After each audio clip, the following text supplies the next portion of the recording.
Yo, it's me, it's the SCOTT, baby. Excuse me. And I'm here with my review of the 2017 film, Thor Ragnarok, starring Chris Hemsworth, Tom Hiddleston, Anthony Hopkins. Tate Blanchett is directed by Taika Waititi. Pronounced that right. So, this is a very divisive entry in the MCU because it came out and either you loved it or you hated it. What camp am I in? I loved it. Still do. And I will vouch for this movie. People bitch and complain, oh, there's too much comedy.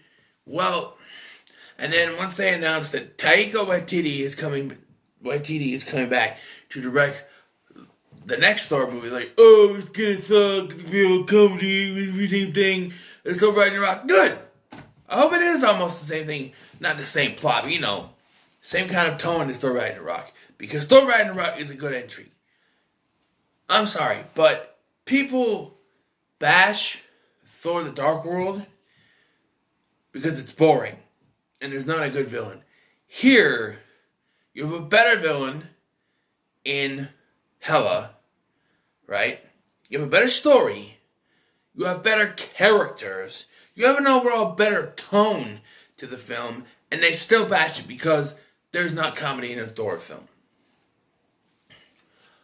I'm sorry, but when it comes to comedy, Thor in the Avengers films had been a source of comedy since the first film. The Thor characters, be it Thor or Loki, they've been sources of comedy in those Avengers films. To take that and to put it into one singular film, that's a good idea.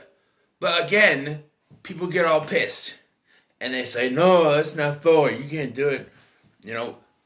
I will say, when I first saw they were cutting his hair, I was a little iffy. I was like, what are you doing? Maybe Chris Hemsworth didn't want to wear the wig anymore. I don't know, but, I don't know.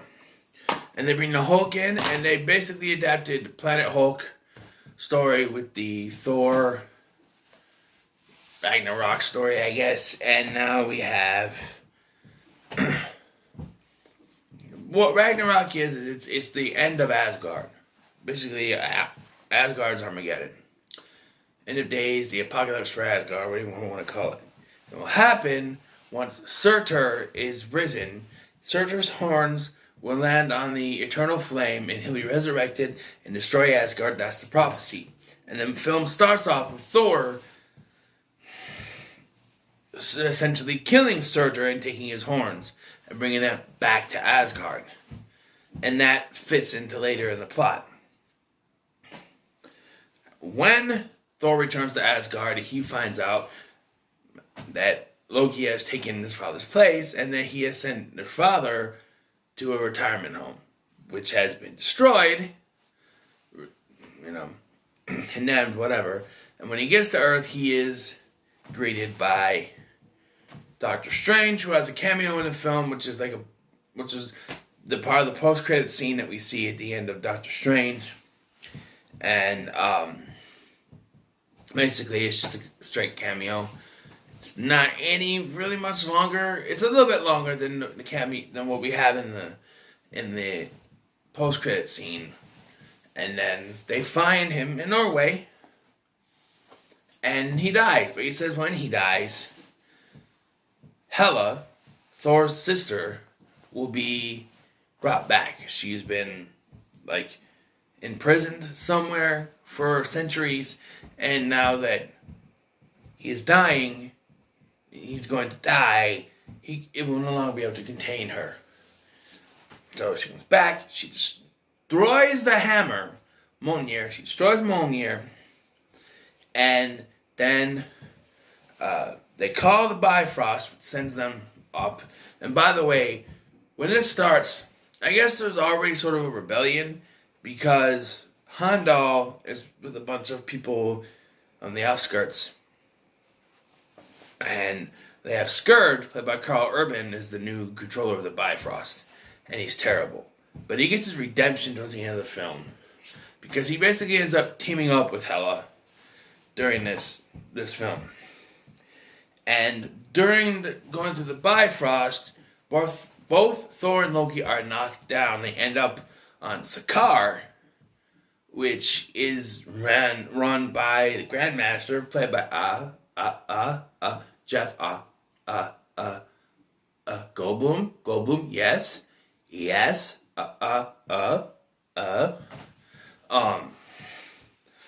And he's really a secondary antagonist. He's not really the main antagonist.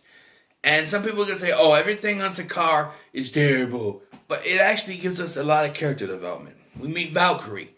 We find out that she's linked to Asgard. Which her name's not known as Valkyrie, but it's Valkyrie.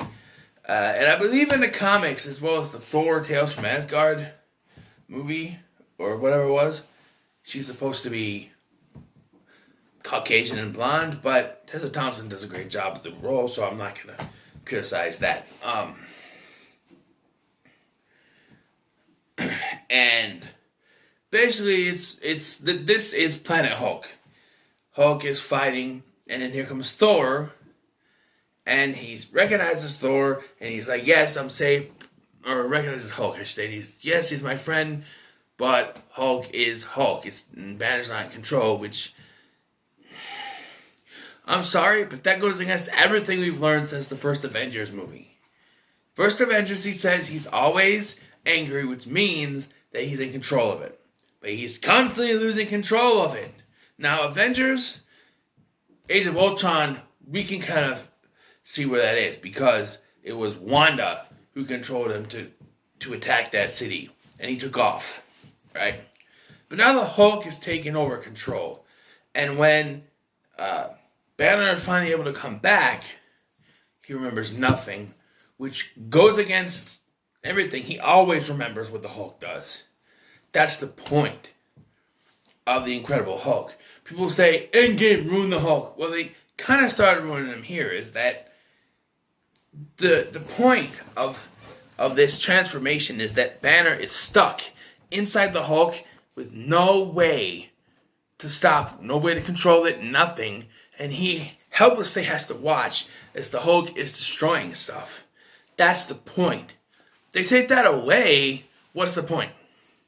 Right? They took it away. He doesn't remember anything the Hulk has done for the past 2 years or whatever it's been. And it's like, wait, what? Why don't you know? It doesn't make any sense. It's just like the Hulk's able to black out his memories.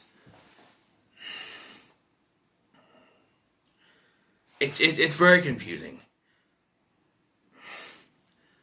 I don't like it, but I don't hate it, because this is the start of an arc that I think they fucked up with Endgame. Pardon my language. But we'll get to that. It's the start of an arc. I think it works if they were going the way they should have. They didn't, but we'll just save that. The Valkyrie gets her redemption too, as she puts on her Valkyrie suit to fight in the end, of course. Eventually, Thor's able to leave with Banner, and yeah, they're able to get back to Asgard. Now, one thing I want to talk about is, I mentioned in the previous Thor films, Lady Sif and the Warriors 3. Well, Jamie Alexander, who plays Lady Sif, wasn't able to come back.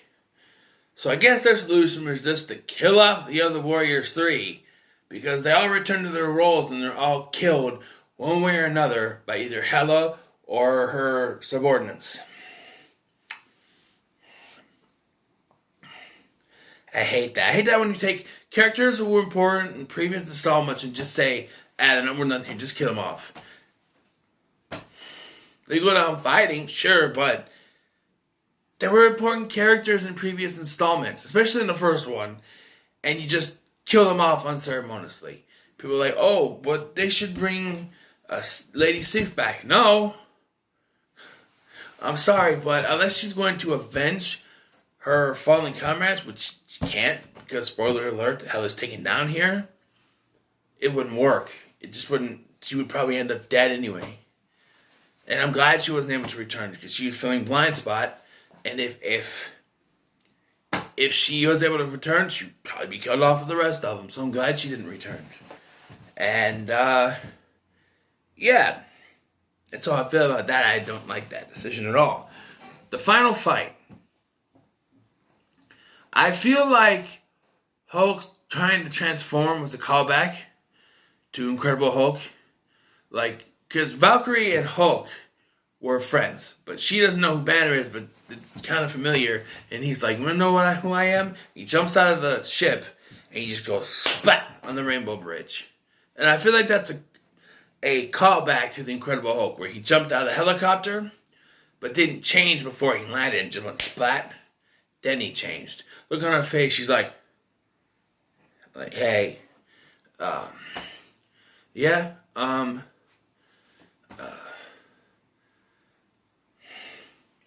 it's a fun film. I enjoy it. There's some things that bug me. Just like how they say that Banner didn't know what the Hulk was doing. That always comes back to me because that's the whole point of the transformation, is that he sees all the damage the Hulk has ever done. And that's the tragedy of Bruce Banner, is he can't stop the Hulk from doing this stuff. And he sees all the damage that the Hulk has done. This kind of takes away from that. How he doesn't know what the Hulk has done for the past 2 years. There's some jokes like Thor is there yelling at the computer trying to get it to recognize his name. Over and over again, and it only recognizes him when he says Point Break. But he's calling himself Strongest Avenger and it won't answer. And so he says Point Break because Banner programmed it, but then, Tony Stark programmed it, but then Bruce comes in, he says Banner, and then it says Welcome Strongest Avenger. I'm like, no, which one is it? Banner or Strongest Avenger? It's a funny joke, but it doesn't make any sense because they would have to call him by the name he said. Not because when Thor says Point Break, it says Welcome Point Break. But it's a nice joke that they added on there, like Banner, Welcome Strongest Avenger. No, for that to happen, he would have to say Strongest Avenger. Because that's the way Thor's name was programmed in as Point Break, and it said Welcome Point Break. So, in a way, it's a nice joke. It's a nice joke, but it makes no sense. I'm saying it makes no sense when he says he has to say Point Break for it to activate, and it says Welcome Point Break. But then all that Banner has to do is go Banner, and it says Welcome Strongest Avenger. Nice throwaway joke, but it still makes no sense.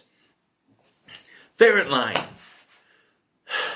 Gotta be when the Hulk throws, like, when Thor's trying to get Valkyrie to stay, and Hulk throws something and he goes, "Stay! Please."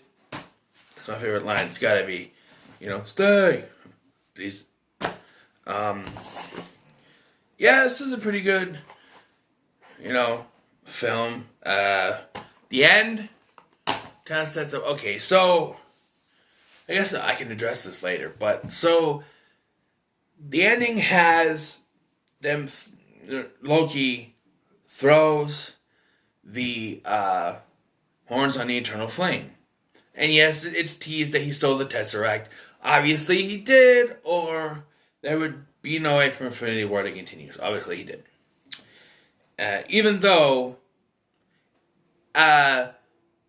Ragnarok wouldn't destroy the Infinity Stone. Infinity Stones can't be destroyed. Not really. They say that you have to have something really, really powerful to destroy Infinity Stone.